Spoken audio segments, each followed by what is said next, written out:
Bun venit la Worksounds, un podcast despre muncă și HR, despre transformare și viitor, despre agilitate și progres. Worksounds este realizat de BusinessMark, o companie de organizare evenimente business ce crede în puterea schimbului de idei și a conversațiilor autentice între profesioniști. Hello everybody and welcome to Worksounds. I am Andreea Drăgan, co-founder of BusinessMark and your host for today's episode. We are recording from HR Uncovered at Radisson Blu Hotel in Bucharest, bringing you a very special episode. I am very happy to welcome Els Van De Water, our keynote speaker in today's conference. Els brings over 20 years of international HR leadership experience in technology, healthcare, banking, and latest as VP Global Head of People, Patient Safety and Quality at Philips. She teaches at Louis Business School and Collège des Ingénieurs, and she is a certified business coach. She is a lifelong learner and is currently writing a PhD on courageous leadership. Welcome, Els, and congrats for your speech today. It was truly wonderful. Thank you, and compliments for the conference. It was really insightful. Well, we are talking today about leadership, about leading and becoming, about stories, the stories behind brands. And I wanted to start by asking you if you think that leaders are the ultimate storytellers. Do you think that their role in the stories behind HR are impactful? Yes, I think that leaders have to be, they are the chief storytellers, because you cannot manage a team or a company with just PowerPoint or with just your strategy, your numbers. So it's through stories that you get your people on board, that you clarify also, that you make the culture and the values also tangible. That's through stories. So if the topic of this conference was also becoming and leading, of course leaders are supposed to lead by nature, but also they're also becoming, because they are becoming the better version of themselves as leaders. And I think those stories of how they are living that are so precious for new generations and people that are maybe earlier in their careers. So stories are powerful internally, but also externally. I think also from a brand perspective, a lot of employer branding goes through stories. Right. Well, in order for stories to be successful, we need to give some power to the employees, right? And I was wondering, how can we build this kind of workplace where people speak up and they feel empowered? They feel like they have the leading roles in their own stories. Yeah, I think employees are much more powerful than we think they are. Because of course they will read the EVP on the walls, but they will still have their own version. They will see it does it much or doesn't it much. So I think we as leaders need to make sure that they find what they expect. And at the end of the day, we all have a role in that, employees as well. So how can we make sure that we empower them to speak up and be part of that storytelling and be part of that building what we want to achieve as a company? Use the power of employees as well. And it's like gender diversity.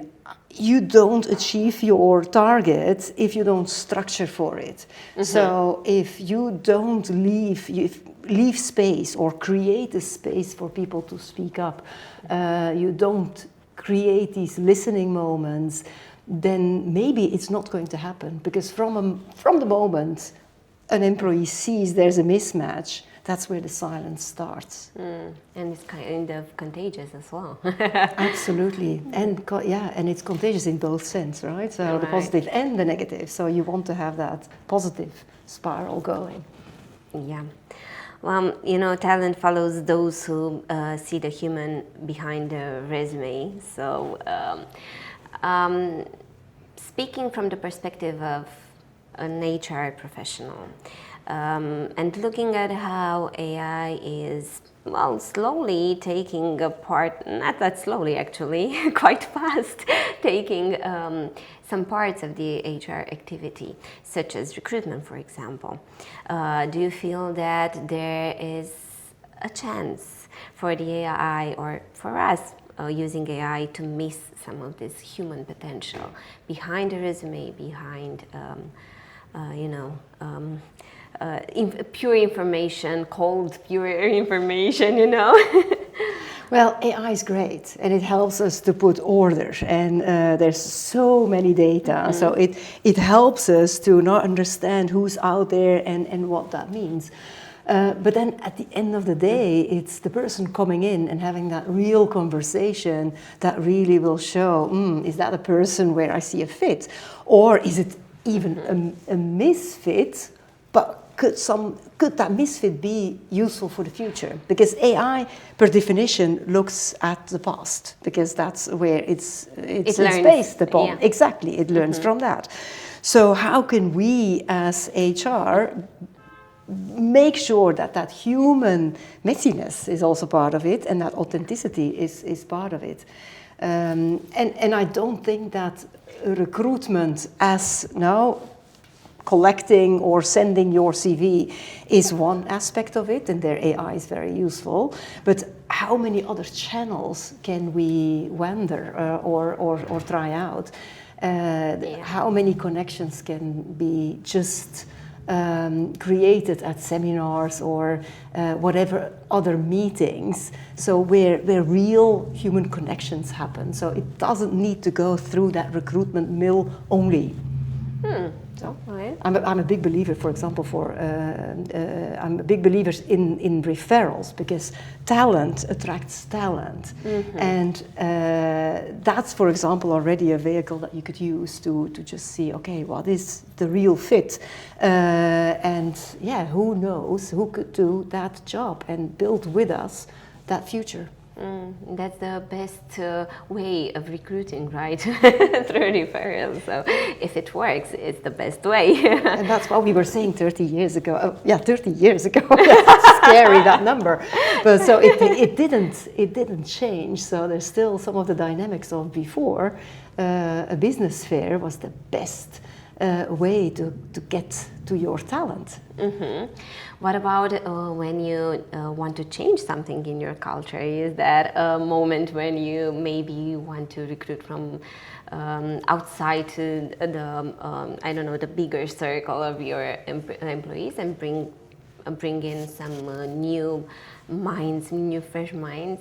Maybe. Absolutely, and that is what I would expect if already you go to a recruitment agency or a headhunter.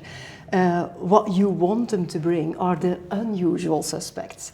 So people, people who would not be, of course, that's it. You're in this sector, so here's your short list, because that's the people who are exactly doing that role.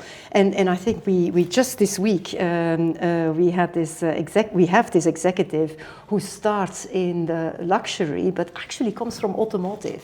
So completely different mix, but he's there to make a change. And so, if you want to make a change, then also change your intake and change your way of recruiting people is important. In terms of motivation, sometimes we offer employees all that we possibly can. I mean, from benefits and perks and flexibility and working from home, but it has to be a deeper level as well, and I think it has to do a lot with belonging, that feeling of belonging. It's not very easy to build this kind of of culture of belonging for everybody. So how do you do that? Yeah, I think as humans, when do we belong? That is when we are seen.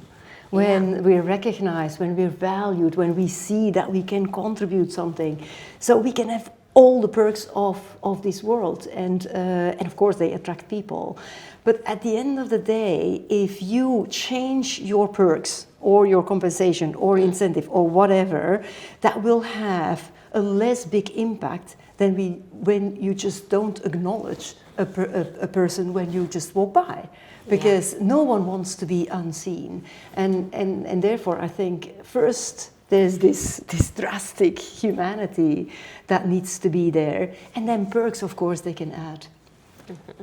I liked what you said during your speech, because you have to answer, to follow up, to take some action based on the employees' feedback. So these are things that you really need to be thorough with in order to get that feeling. Maybe that's what I got from what you said. So that's a wonderful thing, actually. It's walking the talk, right? And if you stand for certain values, you need to embody them, you need to live them, because if not, that from the moment they will feel it's not authentic, right? So, and then, And then it's just marketing. And then it's just marketing. And how long will marketing stand, right? So there will be then a moment of non-convenience anymore, especially when that belonging, as you said, is not there anymore. Mm-hmm. I like this concept that is very used today, and I think it was brought to light by the younger generations, and that is purpose. This is a thing that we talk about a lot. I don't think it's easy to find a company that matches your purpose, or at least to come on board and contribute to the higher purpose of the company. But do you think that companies now need to find this kind of goal that has a different kind of connotation, not just business, in order to attract and keep talents and build strong teams? Yeah, I think the fact that young generations come now and bring it to the surface, as you say, it's true. Mm-hmm. But it's also true that they are living a gap. Because if you think of my generation, or even of my parents, they had communities, they had their purpose. So they had that belonging, first of all, but also a bigger purpose that they could see. So there was community, family, church, whatever. And that is a little bit less strong today. So people still want to have that belonging and that purpose. Now, I also truly think that the purpose is personal, and we all have a purpose in life, should have. And so it's not only up to a company to provide us with a purpose, because you don't have a purpose, I'll provide you one. But I think what is important, and you said that there needs to be a match, because what you believe in and what brings you closer to that purpose needs to match with what the company is saying. And if you're working, so today I'm working in medtech, so healthcare, the patients, we're at the end of the day, we are doing it for the patients. But the first example that you see where, are we going for ethics, or are we going for profit? Are we going to serve the patient, or are we going to serve whatever other cause? So we need to be very consistent in that, because that match that needs to stay, that needs to be there, because that's why people are there, because they find a match between what they want to achieve and what the purpose of the company is. Yeah, I love what you said about finding purpose in work, as we kind of miss the purpose sometimes in our out of work lives, let's say it that way. And I think that is also contributing to this kind of perspective that it's not just work and life, it's just life. And a part of life is work, and it needs to be coherent with your personal values and everything you are as a person. So I truly love that. Something to think about in our today's communities, I think, as well. Something to be careful with. Looking at the future now, I would like to ask you regarding leadership and HR. What are the things you think that will be most impactful in the following years? Do you see some things changing there? How are you looking at the future? Yeah, I'm a believer in courage, right? Yeah, and I love that. And courage is about human skill. So I think we really need to go to that extreme humanity in how we lead. because that will even be more necessary. So I think if you go into the real human, and that is also comes along with the imperfection and the messiness, but that's indeed how I think that will be the company that really will make a difference. That will be the leaders that really will take people along. And at the end of the day, it will be people who select companies also based on that.